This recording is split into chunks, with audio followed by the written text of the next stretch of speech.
Dear students, this is our first lecture on medicinal chemistry, and in the present lecture, we will study some basic concepts about medicinal chemistry and history of the medicinal chemistry.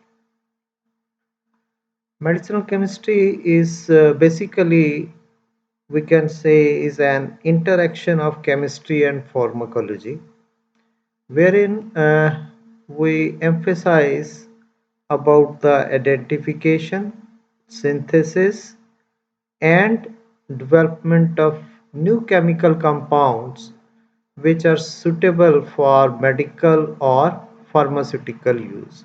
Or we can say that medicinal chemistry is a discipline where the synthesis, development, and identification of drugs is studied.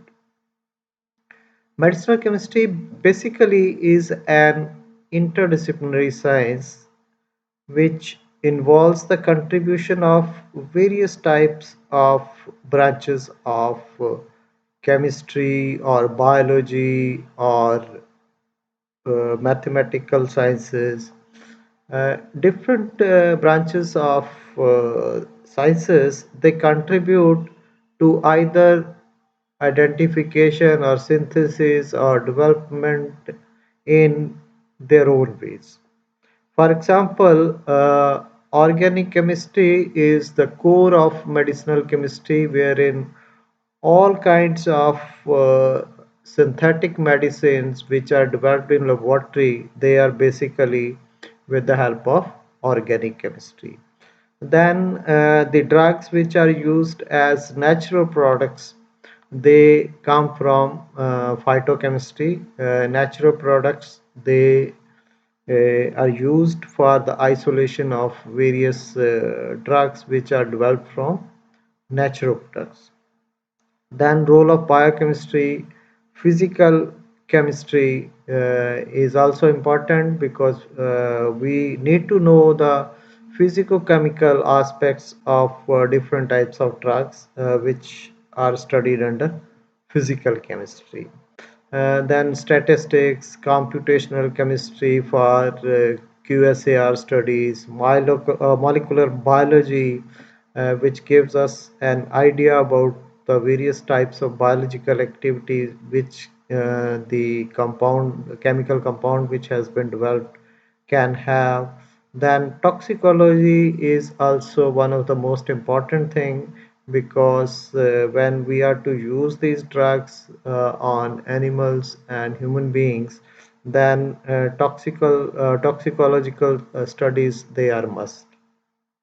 And of course pharmacology is how the action of various types of these drugs will take place on the body of a human.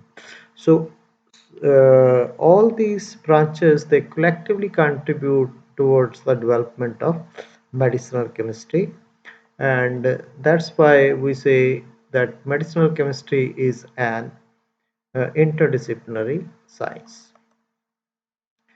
Then in medicinal chemistry, quantitative structure activity relationships, QSARs, they are also very important because in QSAR we can improve upon the existing drugs by knowing their biological activities and their pharmacological properties, their toxic effects, and by improving upon their pharmacological properties and toxic effects, we can synthesize new compounds which can have better biological activities. So this QSARs, they are also very important for medicinal chemistry. And as we know that most of the medicinal compound which are used as drugs or medicine, they are either natural products or they are synthesized in organic laboratory.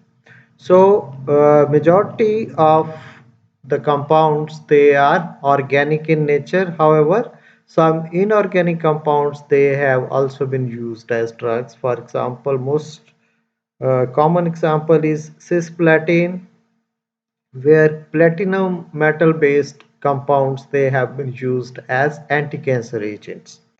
And whenever any metal-based compound is used as a drug, we call those drugs as metal-based drugs. So metal-based drugs are mainly used as anti-cancer agents, and most common among them they are platinum-based metal drugs. Then, as far as general aspect of drug discovery is concerned, the process of drug discovery can be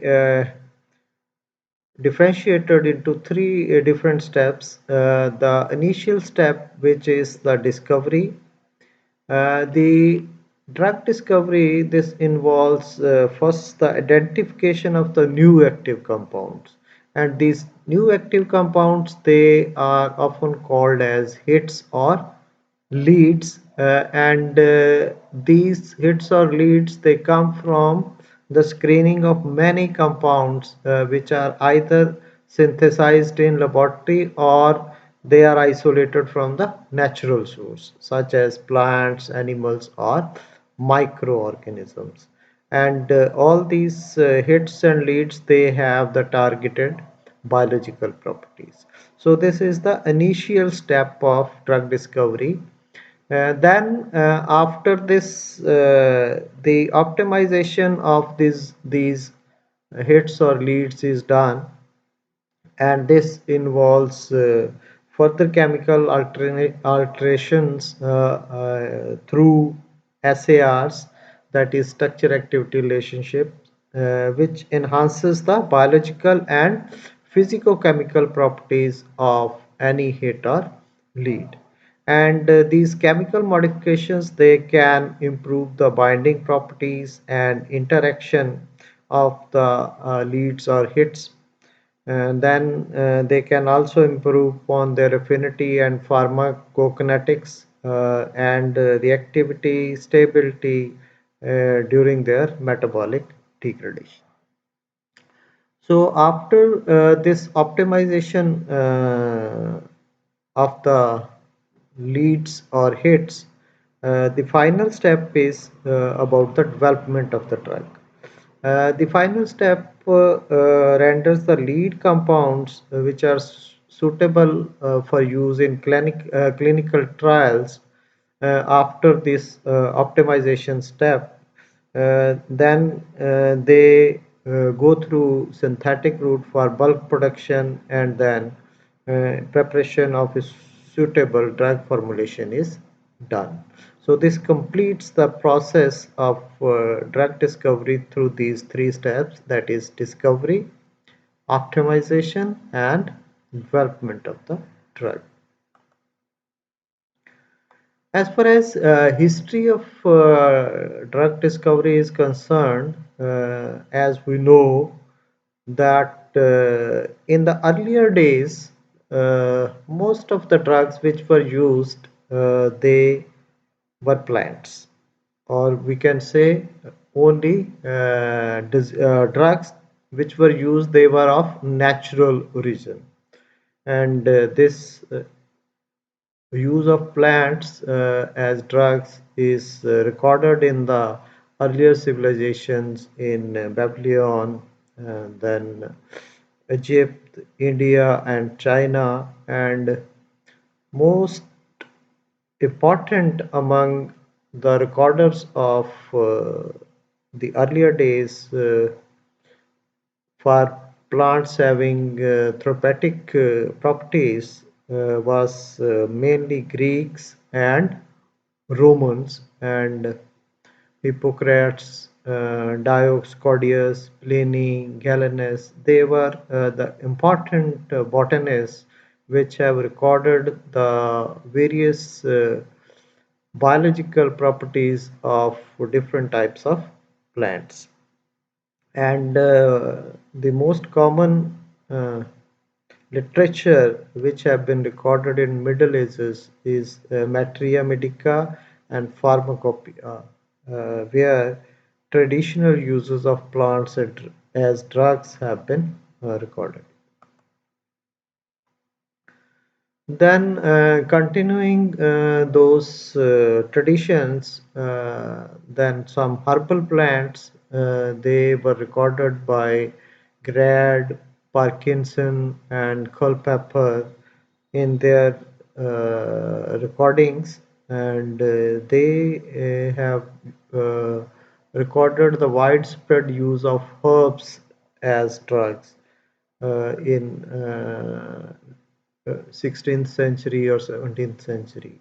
Then in 17th and 18th centuries, uh, additional number of useful tropical plants of the European Union they were recorded.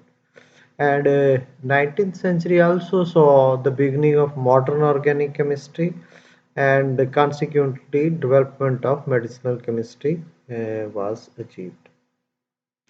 And in this century, isolation of number of alkaloids like morphine, quinine, atropine, that is isolated from crude medicinal plant extracts, and some drug preparations they were standardized during this period.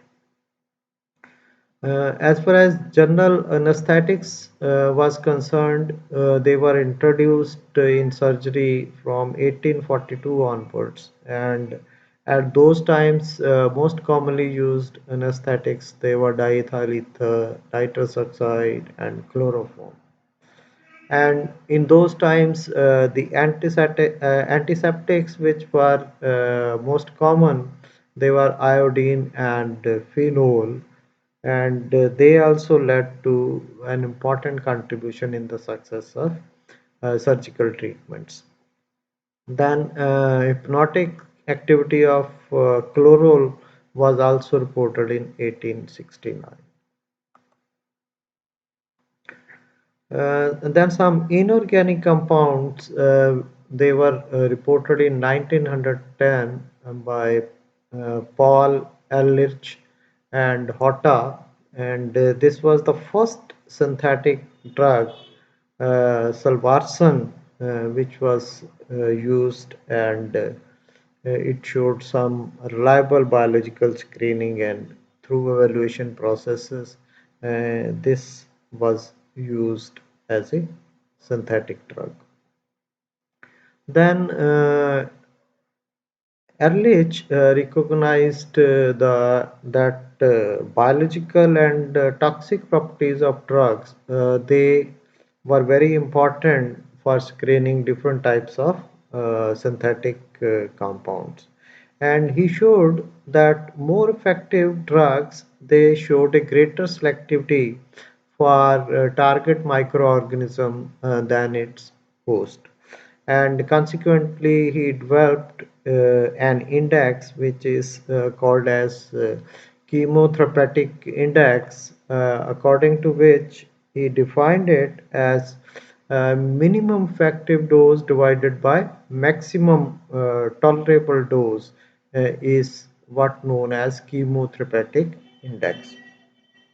And chemotherapeutic index is basically an index which can tell us that how effective that drug molecule is. And recently, this chemotherapeutic index has been uh, defined in terms of therapeutic index or therapeutic ratio, which is defined as LD50 divided by ED50, where LD is the lethal dose, which is required to kill 50% of the test animals or microorganisms, whereas ED is effective dose, which is required to produce a therapeutic response in 50% of the test animals or microorganisms. So nowadays we are using therapeutic index for the effectiveness of the drug. Then in early 1920s to 1930s, the discovery of the vitamins was achieved when vitamin deficiency diseases, they broke out in different types of humans. And during the same period, some Europeans, they were exposed to tropical diseases, and which led to the discovery of iodinated quinoline such as enterobiform or even amoebic dysentery, and that was controlled by using enterobiform. And then the complex dyes derivatives such as suramine, which is sulfonic acid derivatives, uh, or the corresponding sodium salt of suramine, which is germanin, they were also developed in 1920s to treat sleeping sickness in different types of human beings. Then chloroquine, this is a quinoline derivative. This is a synthetic compound which was used as anti-malhelvetics. Then amidine derivative polydrine was also used as a replacement of quinine drugs. In 1930s, as we know, discovery of penicillin was that a strain of Penicillium notatum, which inhibited the growth of microorganisms Streptococcus. Uh, this was discovered, and the first beta-lactam antibiotic, that is benzyl penicillin, was isolated by Chain, Flory, and Heaton, and this was found very effective as an antibacterial and antifungal agent. So number of antibiotics of these types, they were isolated, which were having beta lactam moiety present in them. And these antibiotics, in addition, streptomycin, this is a natural antibiotic which was isolated. Then chloramphenicol, these types of amino alcohols, they were used as antibiotics. Then tetracyclines, these types of compounds, oromycin, they were also used as antibiotics for different types of diseases. In 1935, some antibacterial action of sulfonamide derivatives was achieved, and it was found that most of these compounds which showed antibacterial activity, they have sulfonamide group present in them. And most common among those is prontosil red, which was used as an antibacterial agent. Then, as we know, that aspirin is used as a was used as a painkiller, but there were some side effects for using aspirin as painkiller for arthritic conditions, and these side effects, they were mainly stomach ulcers. They were found uh, for excessive use of aspirin, and to overcome this, discovery of indomethacin indole derivative and ibuprofen, these types of carboxylic acid derivatives, they were introduced as an alternative or painkillers for alternative to aspirins. And use of these indomethacin and ibuprofen as painkillers or analgesics or antipyretics led to the development of various types of non-steroidal anti-inflammatory agents, which are popularly called as NSAIDs. The advantage of NSAIDs is that aspirin like compounds, they inhibit the biosynthesis of prostaglandins from arachidonic acid by the enzyme system cyclooxygenase, whereas NSAIDs they only targeted some of the multiple activities of prostaglandins. So thereby the NSAIDs are far more selective as painkillers in comparison to aspirins.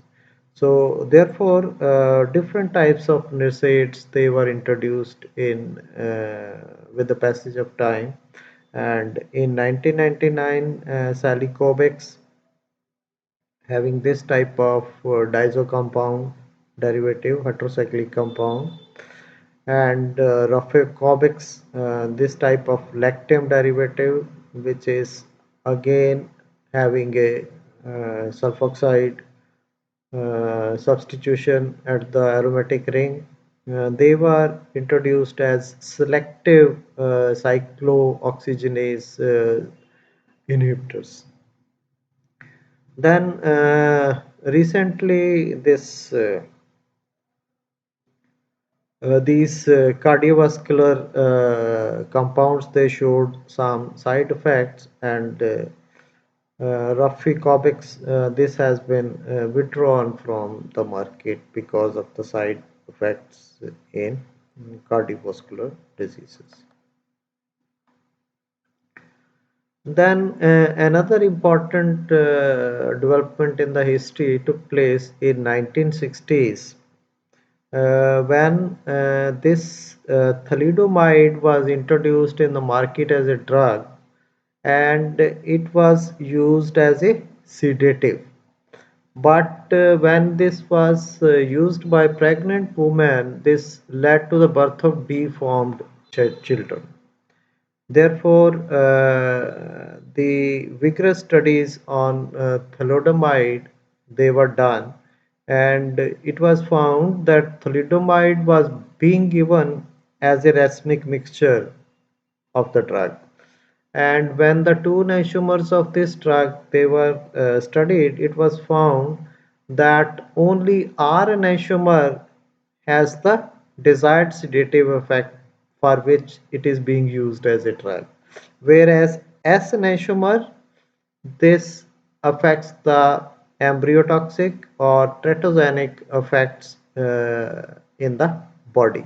So therefore, because of this S isomer, the deformed children they were born, which was a side effect of this thalidomide drug. And because of this study, it was found that in many of the drugs, they out of the two isomers present as a racemic mixture, it was found that only one isomer has the desired drug activity for which they are being used. The other enantiomer is either not active or it has the side effects. So this was an important discovery uh, in the history of medicinal chemistry. Then adrenaline or epinephrine was the first substance which was recognized as a hormone in 1901, and this was basically an amino alcohol which was derived from a phenolic compound. And it was found that adrenergic receptors they can be divided into alpha and beta receptors, and consequent upon this derivatives of these they were discovered. Isoprenaline was discovered, then beta receptors they were subsequently subdivided by lands, which led to the discovery of another derivatives of the hormones, salbutamol. This was used as a selective beta 2 agonist for the treatment of asthma. Similarly, in those times, drugs like propranolol and atenolol These are antihypertensive drugs which were introduced, and they effectively block the beta 1 receptors in the cardiac muscle, and they were found to be very effective antihypertensive drugs. And then drugs with cardiovascular properties, they were developed in 1960s, which block the movement of calcium ions and ion channels.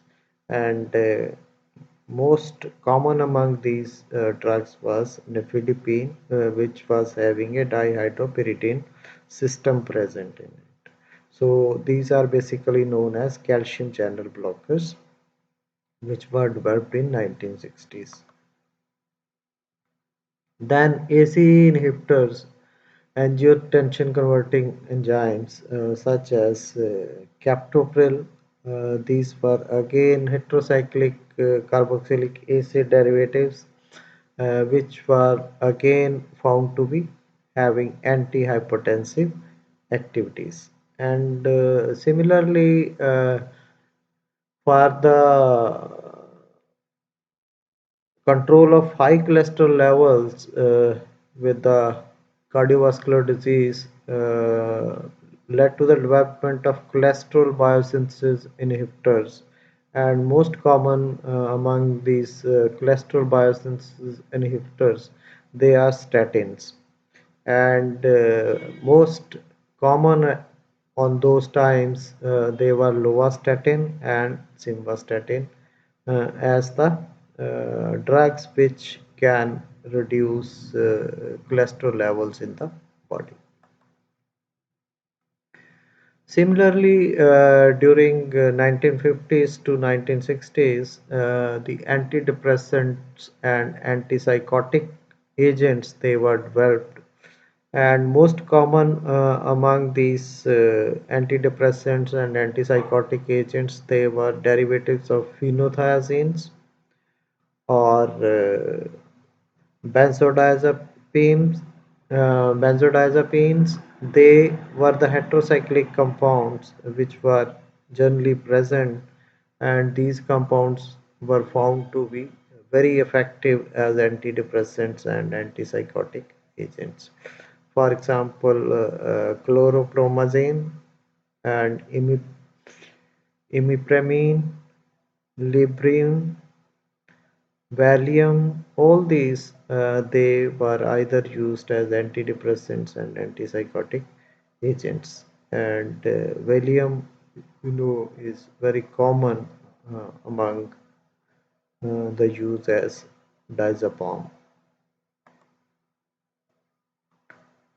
Then Parkinson disease was a very common disease which was observed in 1950s, and this was found to be a neurodegenerative disease, and it is associated with deficiency of dopamine in the body.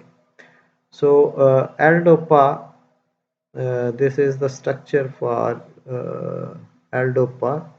This is basically alpha amino acid, which is a decarboxylase inhibitor. Then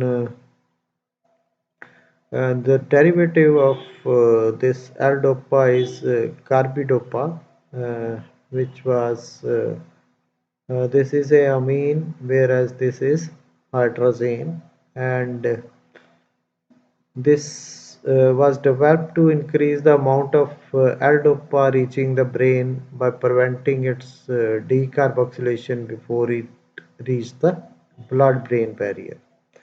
Then similarly, dopamine agonist such as pergolide and ropinodol, they were also used as inhibitors of dopamine metabolism.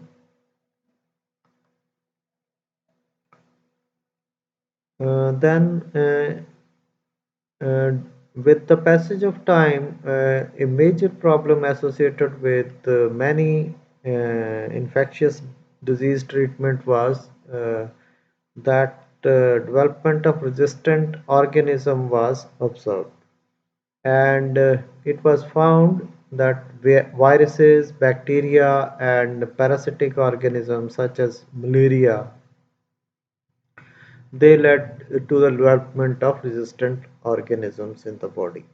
And the strains of Staphylococcus aureus, they were found to be resistant to natural penicillins, which were isolated in 30s and 40s.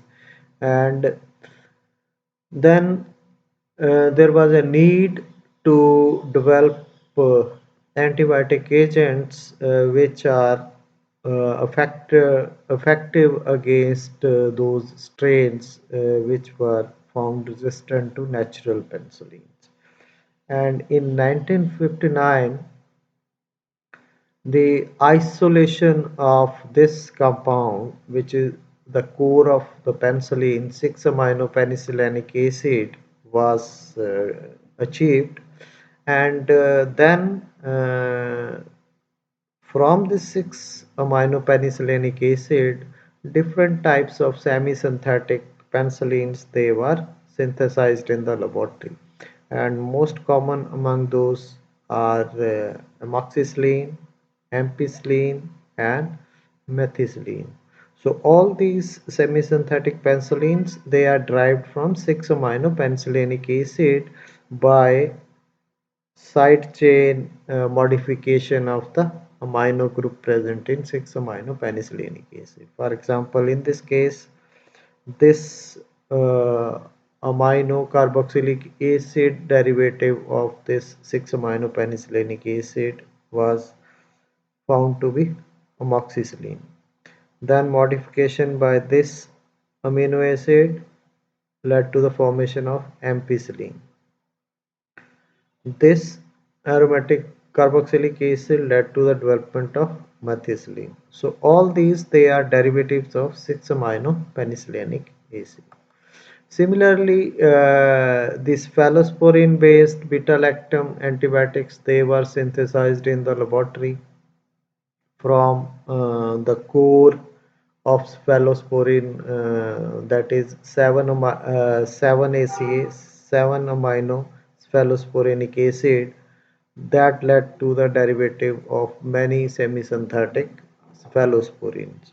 For example, cephaloridine, cephalexin, cefaclor, they were all semi-synthetic cephalosporins which are synthesized from 7-amino cephalosporinic acid. Similarly, clovanic acid, which was found to be beta-lactamase inhibitor, which is used in combination with different types of antibiotics, either penicillins or cephalosporin. And these preparations where clovanic acid is given in combination with the penicillin, say amoxicillin, they are known as augmentins. So, similarly, methicillin resistant strains of Staphylococcus aureus, they have been found to be increasing problem, and for that, different types of antibiotics they have been developed, and one such antibiotic is vancomycin. This is a natural antibiotic which has been isolated from natural products. Then drugs for the treatment of fungal infections, which are mainly related to skin.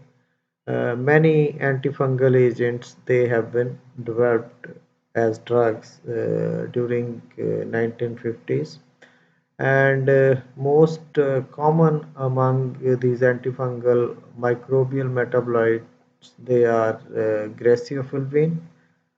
This type of aromatic heterocyclic compound is developed in 1952 and it was launched as a drug in 1959. Then inhibition of sterol component of the fungal cell, that was the basis for development of family of antifungal agents which were derived from azoles. And miconazole is one such compound which is derivative of this diazole. Then ketoconazole is derivative of this diazole. They are all derivative of azoles which have been used as antifungal agents. Then fluconazole is derivative of this triazole which is used as antifungal agent. Then many antiviral agents they were also developed in 1980s, and antiviral agents which were active against herpes virus, they are acyclovir, which is again a derivative of this heterocyclic base, bicyclic base. Then azidothiamidine, uh, this was discovered in 1987. This was discovered to combat HIV/AIDS. Then zanamivir and Tamiflu, they have been developed for the treatment of flu in 1999. So these are the recent discoveries, because in recent years viruses they have attacked the human system very effectively. So likewise antiviral agents are being developed these days at a very fast pace. Then cancer is also an important disease, which is why cancer chemotherapy is also very important. And as I have told you, most common among the drugs which are used as anti-cancer drugs, they are cisplatin. Then the cisplatin is generally used to slow down the growth of bacteria, which has led to the development of tumors. And this common cisplatin drug is used as an anti-cancer agent for these types of slowing down of growth of bacteria. Whereas another approach in case of development of anti-cancer agents is those compounds which can block the biosynthesis of DNA. And methotrexate is the anti-cancer agent which have been developed for the activity wherein the blocking of biosynthesis of DNA can be achieved from this. So these are synthetic drugs, whereas some natural products have also been used as anti-cancer agents. For example, vinca alkaloids, which are isolated from the plant Vinca rosea, the two compounds, vincristine and vinblastine. These are natural products, vincristine and vinblastine. They have also been used as anti-cancer agents, and these have been these have been isolated from Vinca rosea. Similarly, palitaxel from Taxol plant has been isolated, and this is also being used as a tumor inhibitory agents or anti-cancer agent. So these are the reference which have been used for preparing this lecture. Thank you very much.